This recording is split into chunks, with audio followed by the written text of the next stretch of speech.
بسم الله الرحمن الرحيم. الحمد لله رب العالمين. يا رب لك الحمد كما ينبغي لجلال وجهك وعظيم سلطانك. رب يسر ولا تعسر وتمم بالخير يا فتاح وبك نستعين. اللهم صل على سيدنا محمد وعلى آل سيدنا محمد كلما ذكروا الذاكرون، وصل على سيدنا محمد وعلى آل سيدنا محمد كلما غفل عن ذكر الغافلون. جزا الله عنا محمدا صلى الله عليه وسلم ما هو أهله. السلام عليكم ورحمة الله وبركاته. Donc, on est dans la continuité de nos assises de lecture commentée du livre Ulum al-Qur'an al-Karim du Cheikh Nuruddin Attar, rahimahullah ta'ala. Et on est toujours dans le chapitre qui traite du Qur'an Makki et du Qur'an Madani. Donc, c'est-à-dire du Qur'an qui a été descendu dans la phase mécoise et du Qur'an qui a été descendu dans la phase médinoise. On a vu précédemment donc l'avis prépondérant et de la majorité de ulama au sujet de qu'est-ce que le Qur'an Makki, qu'est-ce que le Qur'an Madani. Donc, tout ce qui, en résumé, tout ce qui est avant la Hijra, c'est le Qur'an Makki, tout ce qui est après la Hijra, c'est le Qur'an Madani. Tout ce qui est révélé après la Hijra jusqu'à la mort du prophète sallam, c'est le Qur'an Madani. Et on a vu aussi les deux autres avis qui sont des avis isolés, entre guillemets, mais on a vu que c'est celui-là le plus prépondérant. On a vu aussi les dawabit, les règles générales qui permettent de reconnaître qu'un verset est mécois et médinois. Donc on a vu cela en détail dans dans les trois dernières assises. Et la dernière assise, on avait commencé à voir Al-Qur'an al-Makki min haythu al-mawdu', le Qur'an mécois, donc les versets révélés dans le Qur'an dans sa partie mécoise, par rapport à leur sujet. On avait commencé, et ensuite on avait dû s'arrêter là. Donc on avait premièrement vu que parmi les caractéristiques du Qur'an Makki, c'est qu'il accorde une grande importance à ces sujets centraux qui sont les suivants. Donc premièrement, on avait vu que le Qur'an Makki, du fait que Allah révèle ce Coran au prophète Muhammad sallallahu alayhi wa sallam dans la première partie de la révélation, le Coran Makki, sa première caractéristique, c'est qu'il vient ancrer les fondements de la aqidah et du iman. Il vient inviter, il vient faire une da'wa générale à toute l'humanité pour les appeler au tawhid d'Allah et à unifier Allah dans la ibadah. Le Coran Makki aussi, il met un accent il met l'accent sur le fait de développer l'iman bil yawm al-akhir, donc la foi dans le jour dernier, et tout ce qui en découle comme récompense au Jannah et comme punition dans le feu de l'enfer qu'Allah nous en préserve.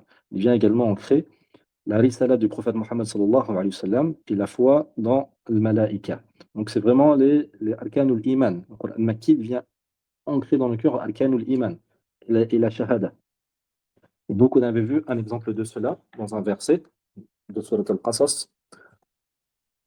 Donc le cheikh il va citer ici plusieurs versets pour vraiment, on a vu dans les pages précédentes comment reconnaître le style du Qur'an Makki, le style du Qur'an Madani. Par exemple, le Qur'an Makki, il y a beaucoup Kalla qui revient, la particule Kalla, qui est une particule de Harf al-Raba', qui vient rejeter les prétentions des kuffars.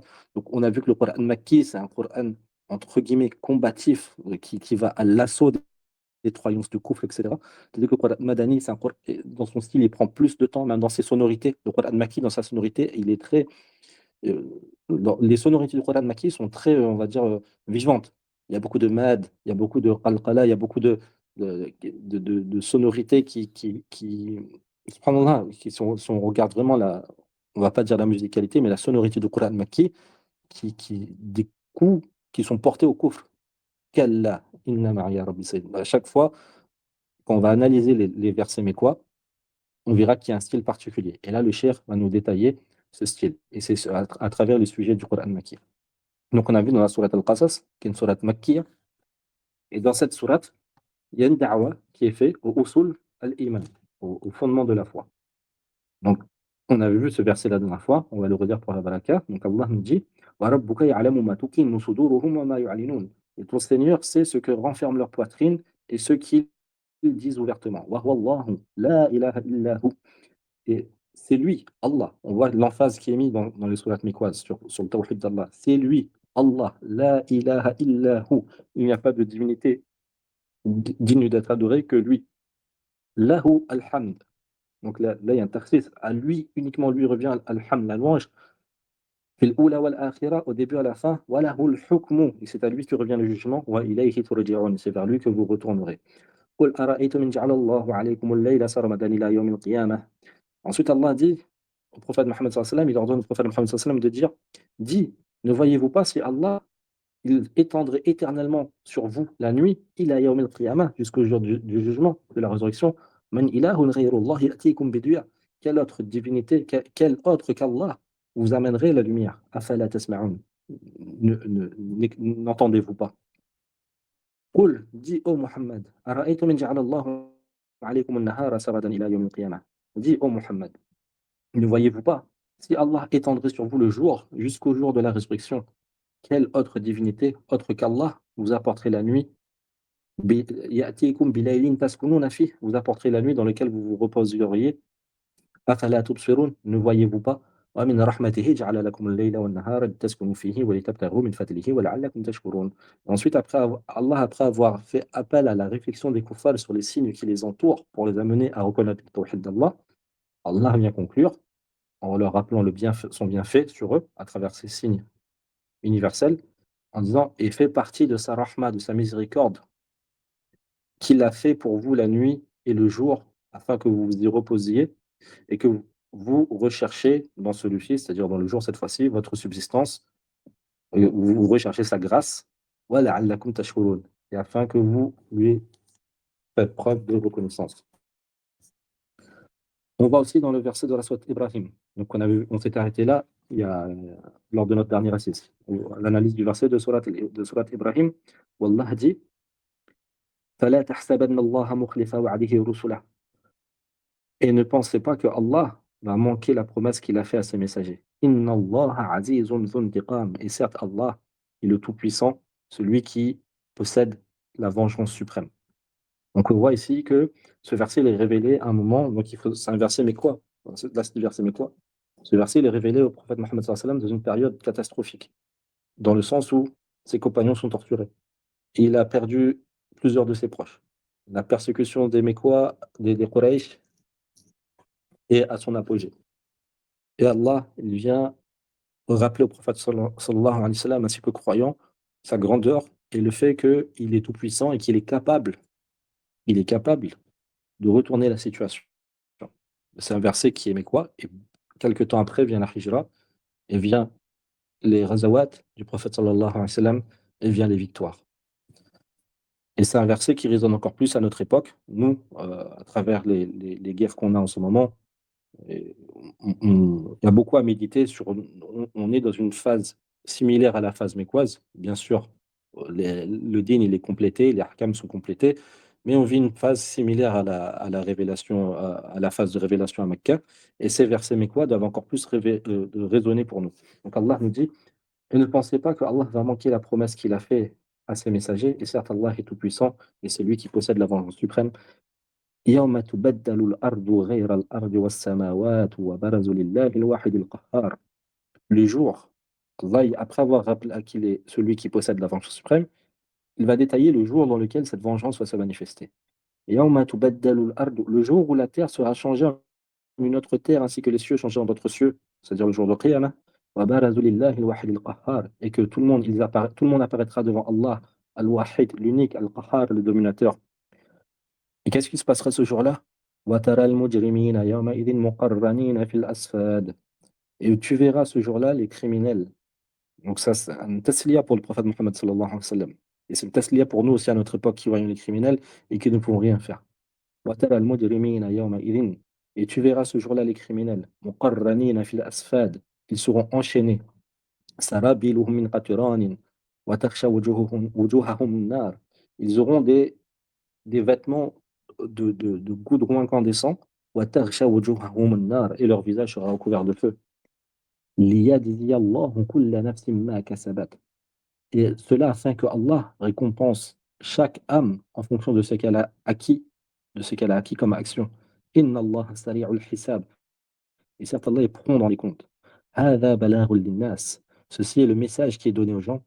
وَلِيُنذَرُوا بِهِ, afin qu'ils fassent attention, qu'ils prennent un avertissement de ce message. وَلِيَعْلَمُوا أَنَّمَا هُوَ إِلَهٌ وَاحِدٌ, et afin qu'ils sachent que certes, c'est lui, Allah, إِلَهٌ وَاحِدٌ, le seul Dieu, وَلِيَذَّكَّرَ أُولُو الْأَلْبَابِ, et afin que se rappellent ceux qui sont doués d'intelligence. Donc on voit vraiment le style des versets mais quoi. Ça, quand on lit ces versets, ça fait résonner avec ce qu'on a vu dans les passages précédents du livre, sur les caractéristiques du Coran Makki et les caractéristiques du Coran Madani. Donc ici, on voit parfaitement le style Makki du Coran, quand Allah rappelle sa puissance, Allah rappelle le jour du jugement, Allah rappelle le châtiment que vont avoir les kuffars, Allah rappelle aux croyants que ce qui se passe, Allah n'est pas inattentif à cela, et Allah rappelle ces signes. ويطمئن القلب إيمانا بالآخرة وهو يتفكر في مثل هذه الآية من سورة قاف. Et également, dans le Coran Makki, il y a des versets, comme les versets qu'on va voir dans la sourate Qaf, et à la lecture de ce verset, le cœur s'apaise. Il s'apaise en ayant une foi dans l'Akhira et en méditant sur ce que contiennent ces versets. Ce verset de sourate Qaf est le suivant. أفلم ينظروا إلى السماء فوقهم كيف بنيناها وزيناها وما لها من فروج. N'ont-ils pas vu les cieux qui se trouvent au-dessus d'eux, comment nous les avons bâtis et comment nous les avons embellis, et il ne s'y trouve aucune fissure. وَالْأَرْضَ مَدَدْنَاهَا وَأَلْقَيْنَا فِيهَا رَوَاسِيَ وَأَنبَتْنَا فِيهَا مِنْ كُلِّ زَوْجٍ بَهِيجٍ. Et la terre, nous l'avons étendue, et nous y avons ancré fermement des montagnes, et nous y avons planté toutes sortes de couples de végétaux magnifiques. Tabsiratan wa dhikra. Donc Allah va rappeler pourquoi il a fait ça. Ça, c'est une caractéristique du Coran Makki. Il rappelle le but de la création. Donc pourquoi Allah a fait ce qu'il a fait à travers la création. Tabsiratan wa dhikra. Pourquoi cela? Donc, pourquoi la création des cieux, de la terre, des végétaux? Tabsuratan, en tant que source de clairvoyance, wa dhikra, et en tant que rappel, pour qui? Li kulli abdim munib, pour tout serviteur qui est repentant vers Allah. Wa nazzalna minas samaa'i ma'an mubaraka. Et nous avons fait descendre du ciel une eau bénie. Fa ambatna bihi jannatin wa habbal hasweed. Et nous avons fait pousser par cela des vergers et des céréales, des graines. وَالنَّخْلَ بَاسِقَاتٍ لَهَا طَلْعٌ نَضِيدٌ, ainsi que des palmiers dont les régimes de dates sont superposés les uns les autres. رِزْقًا لِلْعِبَادِ, en tant que rizq, en tant que subsistance pour les serviteurs. وَأَحْيَيْنَا بِهِ بَلْدَةً مَيْتًا, et nous avons fait revivre par cela, donc par cette eau, une terre morte. كَذَلِكَ الْخُرُوجُ, et de la même façon, les gens sortiront des tombes le jour du jugement. Donc on voit ici, Allah fait appel à la réflexion. Allah nous, dans le Coran Makki, Allah fait souvent appel à la réflexion des gens sur ce qui les entoure pour les amener à la conclusion que Allah a créé cela et donc on lui doit on lui doit l'adoration et le shukr. وهكذا الحجة البالغة في مثل هذه الآية الخاتمة من سورة القيامة. Il en est de même dans les versets qui viennent clôturer la sourate al-Qiyamah. Il y a dans ces versets une preuve éclatante qu'Allah fait sur l'être humain pour lui rappeler le but de sa création. Allah dit أَيَحْسَبُ الْإِنسَانُ أَن يُتْرَكَ سُدًى. Est-ce que l'être humain pense qu'on va le laisser comme cela, sans but? أَلَمْ يَكُنْ نُطْفَةً مِّن مَّنِيٍّ يُمْنَىٰ. N'a-t-il pas été une goutte qui a été évacuée? N'était-il pas auparavant une goutte qui a été évacuée? ثُمَّ كَانَ عَلَقَةً فَخَلَقَ فَسَوَّىٰ. Ensuite, il a été un amas de chair. Et Allah a créé et parfait cette création de l'amas de chair. Subhanallah, les ulama contemporains de tafsir, ils disent vraiment, Allah, il rappelle donc l'être humain, la base de sa création. Il était une goutte du liquide de son père. Ensuite, Allah, il dit, ثُمَّ كَانَ عَلَقَةً. Ensuite, il était un amas de chair. Et les gens disent, regardez le fœtus, comment il n'est pas encore formé, ses organes, ses membres ne sont pas encore bien placés. Et dans le sens du verset, dans la chronologie du verset, فَخَلَقَ فَسَوَّىٰ. Et petit à petit, Allah va parfaire cette création du fœtus. فَجَعَلَ مِنْهُ الزَّوْجَيْنِ الذَّكَرَ وَالْأُنثَىٰ. Et à partir de cela, Allah va faire en sorte qu'il y a des hommes et des femmes. أَلَيْسَ ذَلِكَ بِقَادِرٍ عَلَىٰ أَن يُحْيِيَ الْمَوْتَىٰ. Donc après avoir rappelé la création, les étapes du développement de l'enfant, du fœtus, Allah vient rappeler le but de tout cela. أَلَيْسَ ذَلِكَ. Et celui qui a fait cela, n'est-il pas capable, أَلَيْسَ ذَلِكَ بِقَادِرٍ أَن يُحْيِيَ الْمَوْتَىٰ. Celui qui a fait cela n'est-il pas capable de faire revivre les morts? Et donc on voit ici une autre caractéristique du Coran Makki, le rappel que comme Allah a créé l'univers, les cieux, la terre et toute la création, Allah est capable de refaire revivre les morts lors de la résurrection. Et pourquoi Allah insiste beaucoup sur cela? Parce qu'à Mecca, le prophète sallam, il fait da'wa à des gens qui rejettent la notion de ba'th et de nushur. Alors qu'à Madina Munawwara, ça revient moins souvent parce que le prophète sallam va s'adresser à principalement des gens qui soit des Ahlul Kitab, donc des gens qui croient en la résurrection, ou soit des gens qui ont été au contact d'Ahlul Kitab, donc qui sont au courant de ces notions. Ensuite, le deuxième sujet du Coran Makki, c'est Al-Hamlatu ala al-shirki wal-wathaniyya wal-ilhadi wal-dahriyya wa iqamat al-hujaj wal-barahin ad-damigha ala butlani aqaidihim az-za'ira musta'inan bi darb al-amthal wa anwa' al-bayanat. Donc, le deuxième objectif, le deuxième sujet du Coran Makki, c'est que Allah, à travers la révélation faite à Makkah, il lance une campagne, une guerre contre le shirk et le polythéisme, contre le rejet d'Allah, contre le dahriya, c'est-à-dire ceux qui vivent sans notion d'au-delà, sans notion de récompense, sans notion de supériorité, de transcendance. Et le Coran Makki, donc à travers cette campagne qui est lancée par Allah contre le shirk, le Coran Makki il vient établir des preuves éclatantes qui viennent saper les fondations des croyances égarées et des croyances du kufr. مستعينا بضرب الأمثال en prenant pour, en s'appuyant sur des paraboles. Une caractéristique du Coran Makki aussi, c'est qu'il y a beaucoup de paraboles. Il y a beaucoup d'images qui sont données par Allah dans le Coran Makki pour faire, justement pour faire réfléchir les gens. وأنواع البيانات حتى كشف لهم سوءة عقائدهم وفضحها حتى جعل أسنامهم دون الذباب. Et donc Allah, il lance cette campagne à travers ces paraboles dans le Coran Makki jusqu'à ce qu'il va dévoiler totalement leur fausse croyance et qu'il va saper et qu'il va humilier leurs idoles en considérant leurs idoles encore plus faibles que des mouches. تأمل هذه الآية من سورة الحج أيضا. Donc le cheikh nous invite à méditer ces versets de Surat al-Hajj où Allah s'adresse à nous en disant Ya ayyuhan nas, donc ô vous les gens. Une autre caractéristique du Coran Makki comme on avait vu, là, c'est vraiment la pratique. La première partie de ce chapitre, c'était la théorie, là, c'est la pratique. Ya ayyuhan nas. Quand il y a ayyuhan nas dans le Coran, on voit que c'est Makki. Et ya ayyuhal ladhina amanu, on voit que c'est Madani.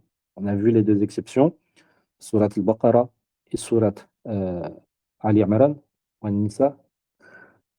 Pourquoi? Parce que ça fait partie des deux premières sourates révélées à Madina. Donc, c'est l'entre-deux, la phase qui est entre le Coran Makki et le Coran Madani. C'est pour ça qu'il y a des exceptions. Mais sinon, mis à part ces exceptions, à chaque fois qu'il y a Ya ayyuhan nas dans le Coran, c'est Makki, et qu'il y a Ya ayyuhal ladhina amanu, c'est Madani. Donc ici, verset Makki qui commence par Ya ayyuhan nas, ô vous les gens. Duriba mathalun fastami'u lah. Un exemple a été donné, fastami'u lah. Donc Allah dit qu'il va faire une parabole. Fastami'u lah, écoutez-la bien. L'attention attirée sur celle-ci. إن الذين تدعون من دون الله لن يخلقوا ذبابا ولو اجتمعوا له. Écoutez-la bien cette parabole. Et quelle est cette parabole? C'est et certes, ceux que vous invoquez en dehors d'Allah, ils ne pourront créer une mouche, quand bien même ils se réuniraient tous pour cela. وَإِنْ يَسْلُهُمُ الذُّبَابُ شَيْئًا لَا يَسْتَنْقِذُوهُ مِنْهُ. Et si cette mouche vient lui piquer quelque chose, لَا يَسْتَنْقِذُوهُ مِنْهُ. Il ne pourrait sauver cette chose de cette mouche. Ça aussi fait référence à quoi? Ça fait référence aux offrandes que les mouches du coup, ils mettaient pour leurs idoles. Et ils mettaient de la nourriture. Ils mettent toujours maintenant les mouchelkoun. On voit cela, que ce soit les mouchelkoun hindous, les mouchelkoun animistes, etc. Ils mettent des offrandes pour leurs idoles. Et la mouche va venir, il va manger la nourriture de cette idole. Et leur divinité n'est même pas capable.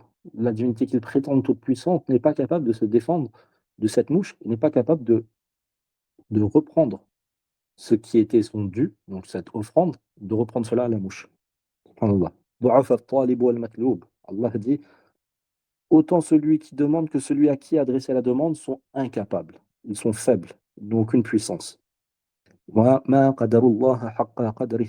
Ils n'ont pas considéré Allah à sa juste valeur. Inna Allah laqawiyyun aziz. Et certes, Allah est fort et tout puissant. Donc on voit vraiment que Allah il vient humilier le kufr à travers cet exemple. Et en même temps, c'est un appel à la réflexion. Coran Makki, c'est appel à la réflexion. Allah il nous a donné l'aql. Et Allah vient nous donner le tawhid qui va éclairer le aql pour arriver à la conclusion que il faut considérer Allah à sa juste valeur et quel est cela, donner le droit à Allah de la ibada. وتأمل قوله في سورة العنكبوت également dans la sourate العنكبوت مثل الذين اتخذوا من دون الله أولياء كمثل العنكبوت اتخذت بيتا وإن أهون البيوت لبيت العنكبوت لو كانوا يعلمون. Donc Allah nous dit مثل الذين اتخذوا من دون الله. L'exemple, l'image. Donc on voit encore une fois, le cher nous parlait que cette guerre menée par Allah contre le shirk, cette guerre est menée par le biais d'exemples et d'images qui sont donnés. Donc là, on voit bien cet exemple. L'exemple, l'image de ceux qui prennent en dehors d'Allah des awliya, des protecteurs. كمثل العنكبوت اتخذت بيتا. Leur image est semblable à l'araignée lorsqu'elle prend sa maison. Quelle est la maison de l'araignée? La toile. وَإِنَّ أَهْوَنَ الْبُيُوتِ لَبَيْتُ الْعَنكَبُوتِ. Et certes, la maison la plus faible, c'est la maison de l'araignée. Donc c'est la toile d'araignée qui peut être balayée par les vents ou par le plus petit des animaux. Là où كانوا يعلمون, si seulement ils savaient.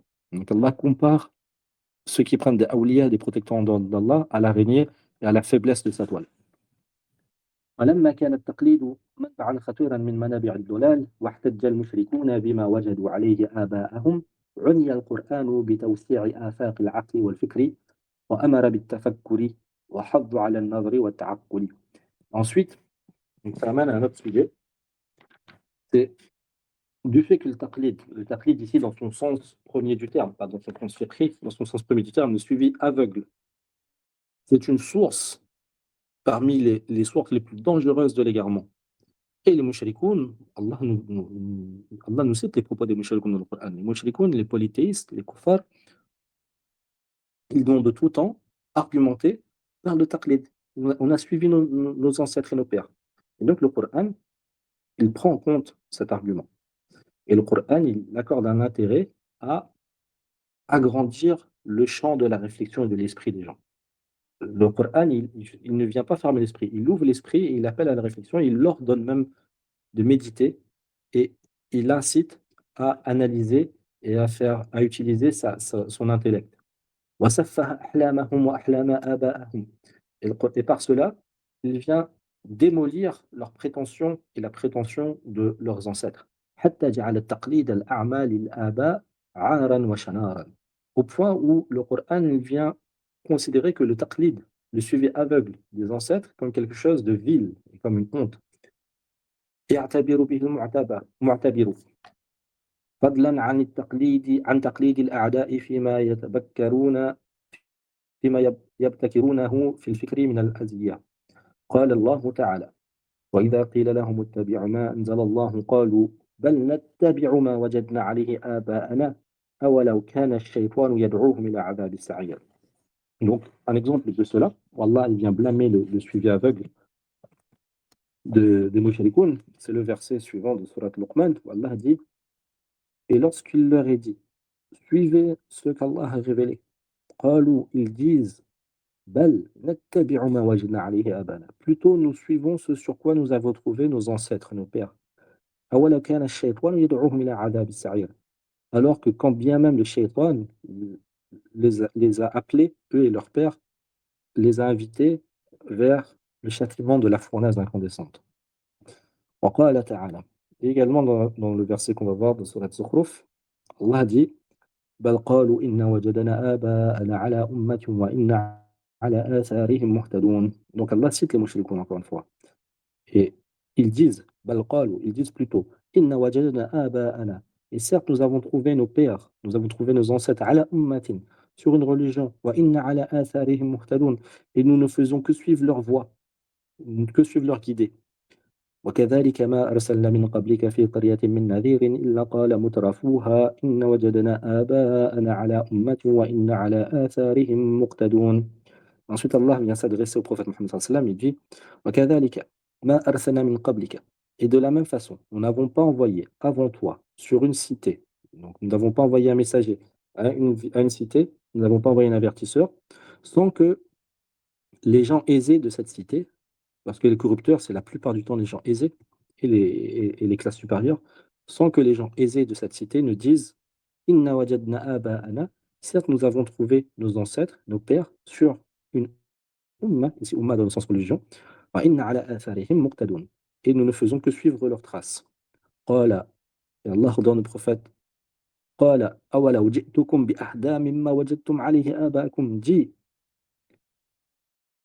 Donc ce messager-là, qui est envoyé à cette cité, il dit quoi? Il dit: قال أولو جئتكم Ne suis-je pas venu à vous avec quelque chose, avec une meilleure guidée que celle sur laquelle vous avez trouvé vos ancêtres?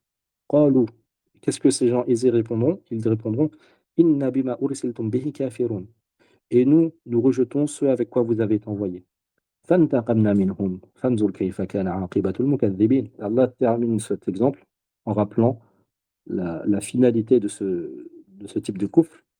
Parce que l'une des caractéristiques des versets mécois aussi, c'est qu'Allah veut rappeler la finalité du iman, paradis, la finalité du kufr, la vengeance d'Allah, que ce soit dans ce monde par les châtiments qui sont envoyés sur des cités, ou par son châtiment dans l'au-delà. Et d'ailleurs, une autre caractéristique du Coran Makki qui n'est pas citée ici, c'est que à chaque fois qu'il est question d'un châtiment qui tombe sur une cité, dans le Coran, quand on lit cela, on sait que c'est une sourate Makki. Donc là, Allah vient rappeler la finalité de ce comportement de suivre aveuglément les ancêtres. Allah dit فَانْتَقَمْنَا مِنْهُمْ. Nous nous vengeons d'eux. فَانْظُرْ كَيْفَ كَانَ عَاقِبَةُ الْمُكَذِّبِينَ. Et regardez comment a été la fin de ceux qui ont démenti nos messagers. Le troisième fondement le troisième sujet fondamental du Coran Makki. الاستدلال بدلائل الأنفس والأكوان على عظمة الله تعالى وسلطانه وجوب طاعته والانقياد له وتوحيده في ألوهيته وربوبيته والإيمان بالقيامة والبعث بعد الموت. Donc le troisième sujet fondamental dans le Coran Makki, et c'est lié aux deux premiers sujets qu'on vient de voir, c'est que Allah, à travers la révélation qu'il fait à Mecca, il vient argumenter en amenant des preuves qui se trouvent dans nos propres personnes, dans nos corps, donc des preuves biologiques, entre guillemets, et dans les mondes qui nous entourent. Donc des preuves universelles. Et ces preuves-là, elles viennent prouver quoi? Elles viennent prouver Azamatillah, la grandeur d'Allah et son pouvoir. Et elles viennent aussi prouver l'obligation d'obéir à Allah et de se soumettre à lui, et de reconnaître son tawhid, de reconnaître sa divinité et sa seigneurie, et ainsi à travers cette reconnaissance, d'apporter foi dans le jour de Qiyamah, le jour de la résurrection, le jour où on sera ressuscité après la mort. حتى كانت في تلك الآية دلائل إعجاز علمي لما اشتملت عليه من حقائق الكون والإنسان والحياة ونواميس خلقه تعالى وسنن تصريفه لأمور الأكوان. Donc dans ce verset, comme le Cheikh ici nous rappelle, c'est dans ce verset où Allah nous invite à méditer sur la création. C'est dans ces versets qu'on va trouver le i'jaz ilmi dans le Coran. Parce que ces versets, vu qu'Allah il a créé les lois universelles, les lois de la physique, de la biologie, etc. Et c'est Allah aussi qui a créé les lois auxquelles l'être humain doit se tenir. Donc il n'y a aucune contradiction entre cela. Et quand Allah va nous parler de sa création, bah, c'est dans ces versets-là qu'on va trouver les miracles scientifiques dans le Coran. Donc le cheikh va ici nous citer un autre verset de Surat Luqman. والله dit ألم تروا أن الله سخر لكم ما في السماوات وما في الأرض. Allah s'adresse aux gens en leur disant ne voyez-vous pas que Allah a soumis pour vous les cieux, ma fi samawati, ce qui se trouve dans les cieux, wa ma fil ard, ce qui se trouve sur terre. Wa asbagha alaykum ni'amahu zahiratan wa batinah. Et il a déversé sur vous ses bienfaits, que ce soit externes, des bienfaits externes ou des bienfaits internes. ومن الناس من يجادل في الله بغير علم ولا هدى ولا كتاب منير. Et il y a parmi les gens ceux qui vont débattre d'Allah sans aucune science, sans aucune guidée et sans un livre qui vient les éclairer. Et ensuite Allah va continuer jusqu'à arriver au verset où il dit وَلَئِنْ سَأَلْتَهُمْ مَنْ خَلَقَ السَّمَاوَاتِ وَالْأَرْضَ لَيَقُولُنَّ اللَّهُ. Et si tu leur demandes, si tu leur poses la question, qui a créé les cieux, qui a créé les cieux et la terre? لَيَقُولُنَّ اللَّهُ. Ils diront Allah. قُلِ الْحَمْدُ لِلَّهِ بَلْ أَكْثَرُهُمْ لَا يَعْلَمُونَ. Dis Alhamdulillah, mais la plupart d'entre eux ne savent pas. لِلَّهِ مَا فِي السَّمَاوَاتِ وَالْأَرْضِ إِنَّ اللَّهَ هُوَ الْغَنِيُّ الْحَمِيدُ. Et à Allah appartient ce qui se trouve dans les cieux et sur terre. Et certes, Allah est celui qui est indépendant de toute chose et celui qui est digne de louange. ولو أن ما في الأرض من شجرة أقلام والبحر يمده من بعده سبعة أبحر ما نفدت كلمات الله. Et si ce qui se trouve sur terre comme arbre serait des plumes, et ce qui se trouve et les mers, et on rajoutera à la mer 7 autres mers en tant qu'encre, alors les paroles d'Allah ne s'épuiseraient pas. Inna Allah azizun hakim. Et certes, Allah est le Tout-Puissant et le Sage. Ma khalqukum wa la ba'thukum illa ka nafsin wahida. Et votre création et votre mort, et votre résurrection, pardon, et le fait de vous créer et le fait de vous ressusciter est semblable pour Allah à la création d'une seule âme. Inna Allah sami'un basir. Et certes, Allah est celui qui entend tout et qui voit tout. Donc Allah, ici, on voit une autre caractéristique du Coran Makki. Donc ici, c'est vraiment la- l'aspect pratique de ce qu'on avait vu théoriquement auparavant. On reconnaît dans ces versets que Allah parle de sa puissance. Allah parle des cieux et de la terre. Allah invite à méditer sur la création. Pour arriver à chaque fois à la même conclusion, bah, toute cette création, c'est encore plus grand que créer, que ressusciter quelqu'un. Donc Allah a ce pouvoir de ressusciter les gens après la mort. Donc les signes universels sont cités pour attirer l'attention sur cette réalité.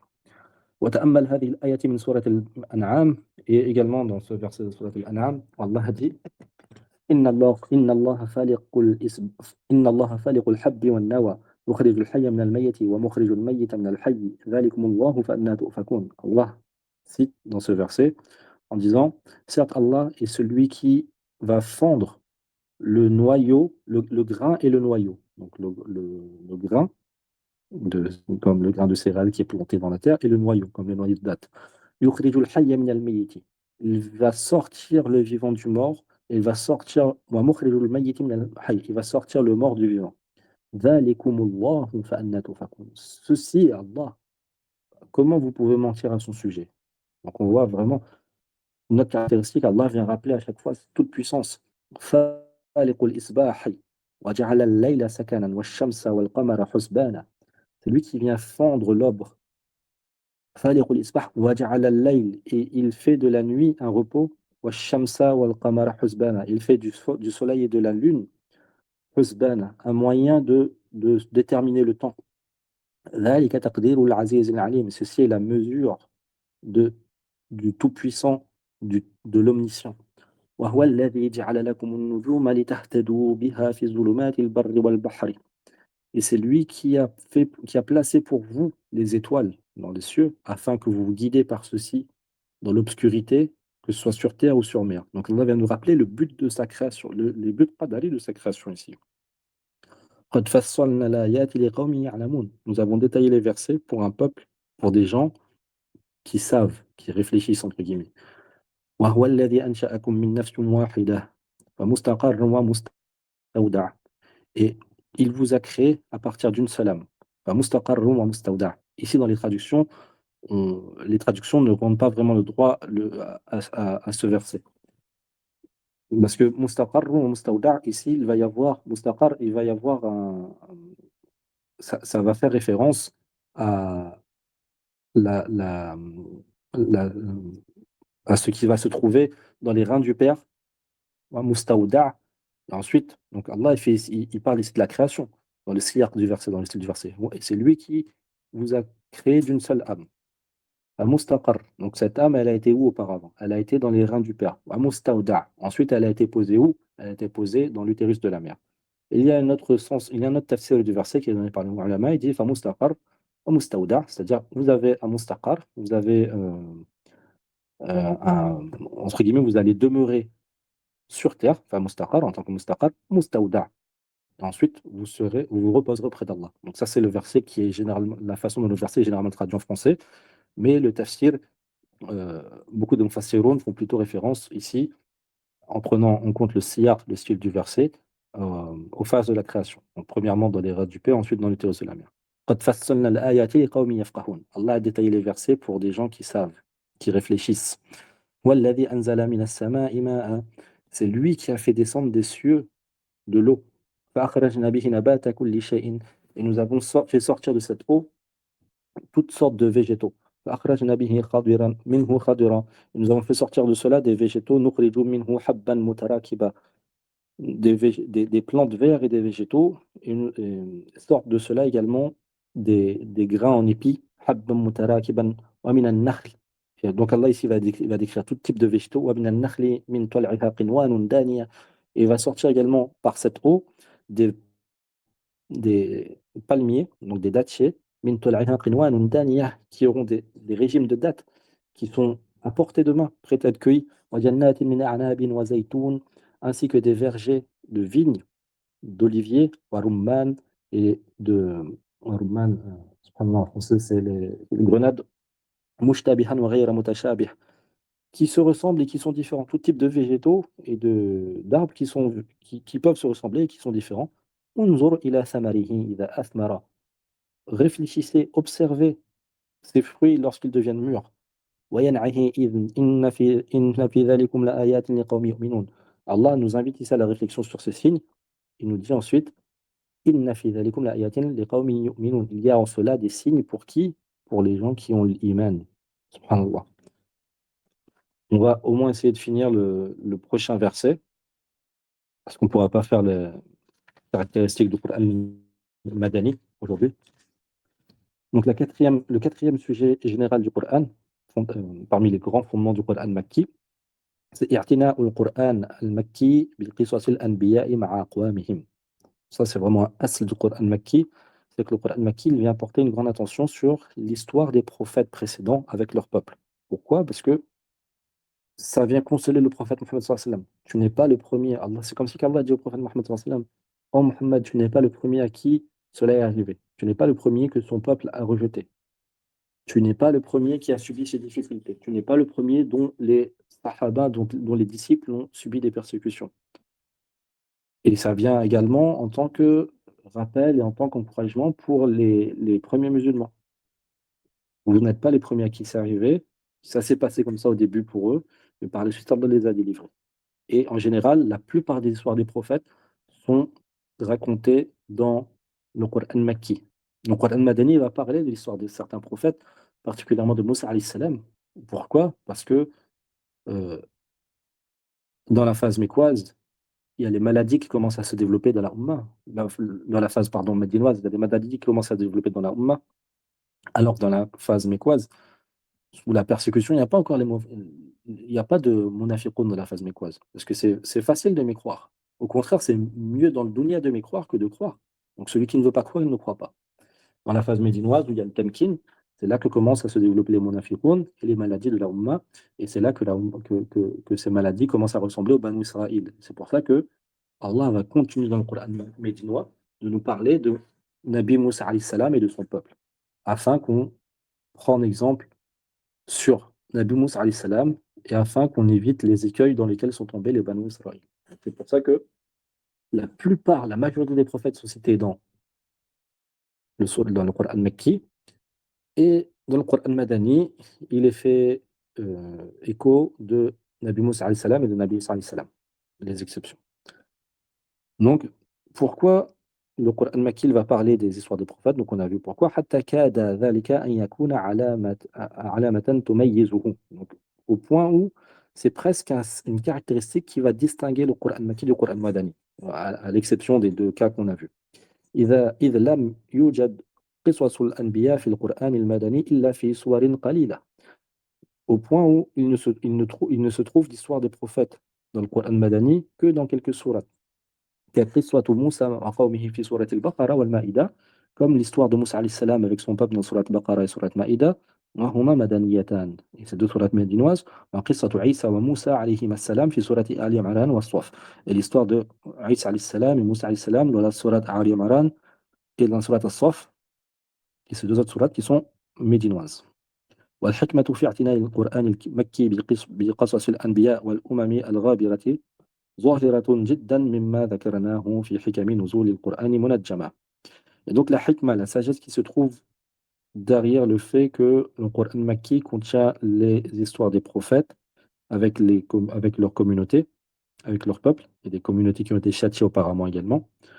Et cette hikmah, elle devient apparente quand on va faire le lien avec le fait que le Coran il a été révélé de façon fragmentée. Donc ça ramène à ce qu'on avait vu au début de ce livre.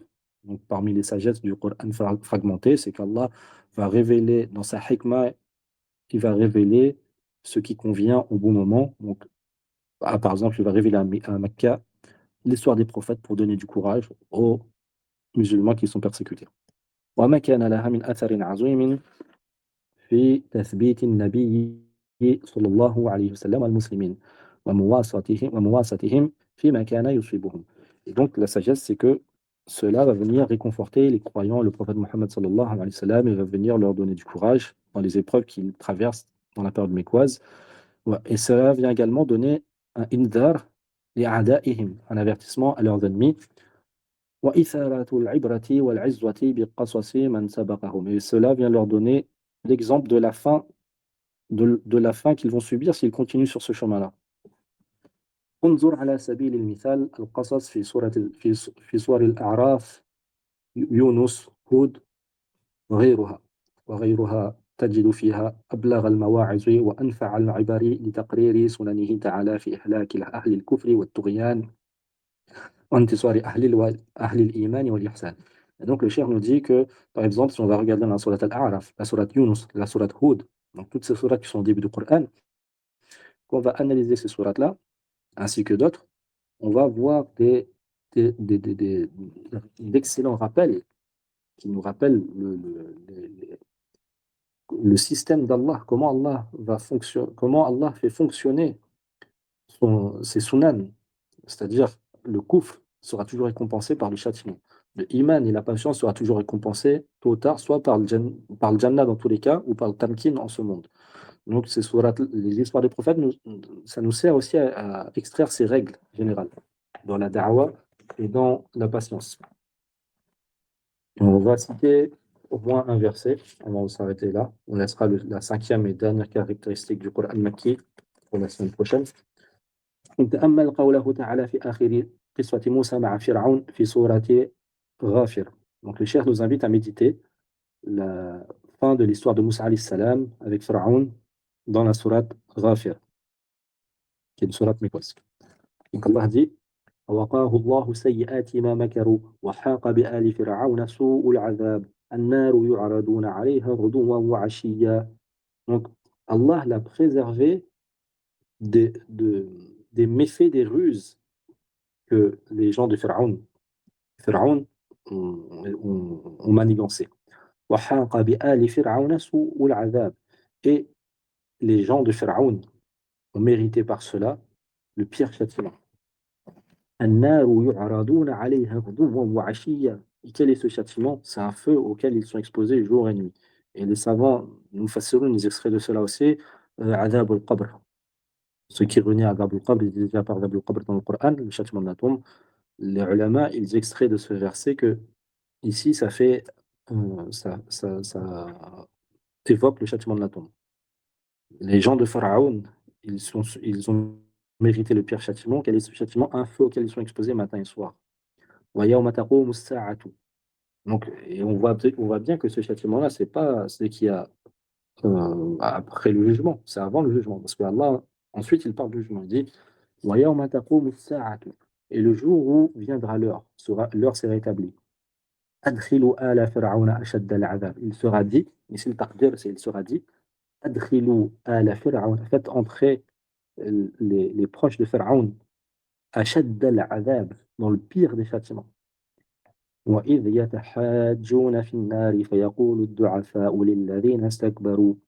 Ensuite, Allah va raconter ce dialogue qui aura lieu dans l'enfer, qu'Allah nous préserve d'assister à ce dialogue.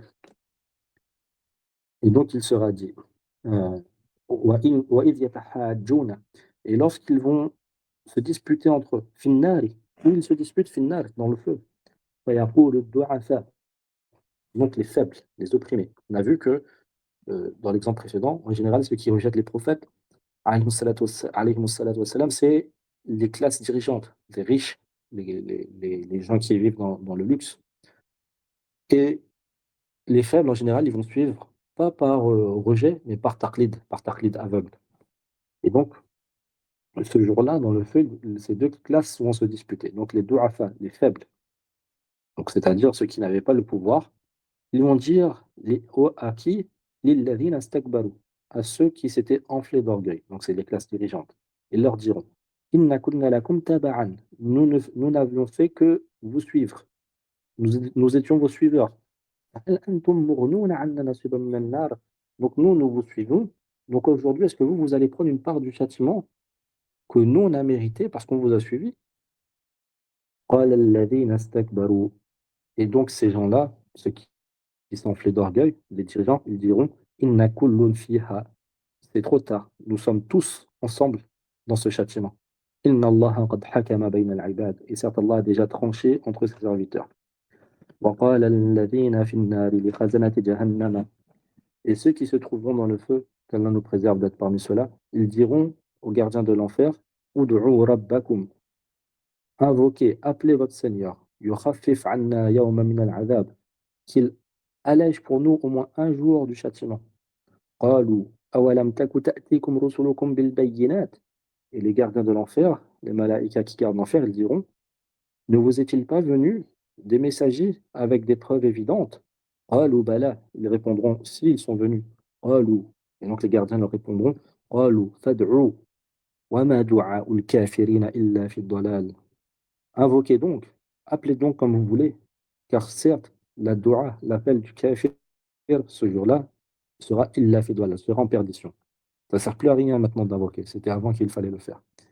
Et Allah conclut en disant Inna lanansuru rusulana walladhina amanu fil hayati dunya wa yawma yaqumul ashhad. Donc imaginez les Sahaba à Makkah, Mukarrama, ils sont persécutés, une partie a dû fuir en Habasha, une partie est torturée, une partie est tombée shahid sous la torture. Le prophète Mohammed sallallahu alayhi wa sallam subit les pires brimades. Ils ne sont pas en possibilité de réciter le Coran comme ils veulent, de prier comme ils veulent. Allah vient leur donner cet exemple. Pharaon, il a fait ça aux croyants. Il a été puni en ce bas monde.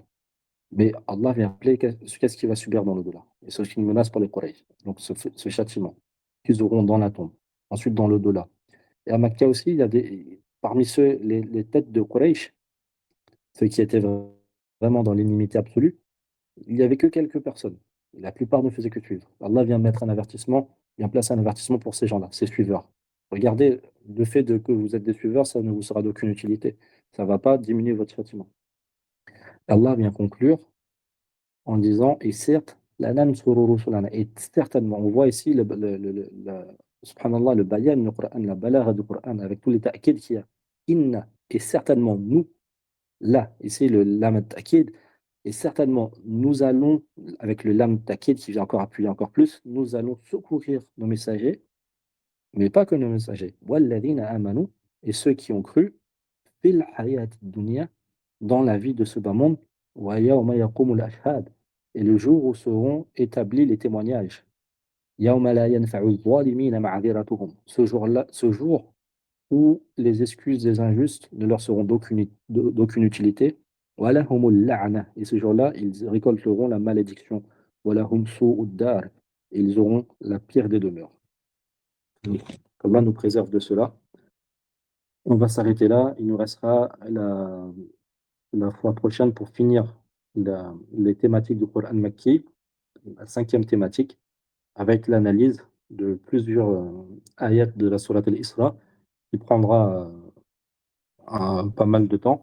Et ensuite, on passera aux thématiques du Coran Madani, encore une fois avec des exemples qui seront donnés.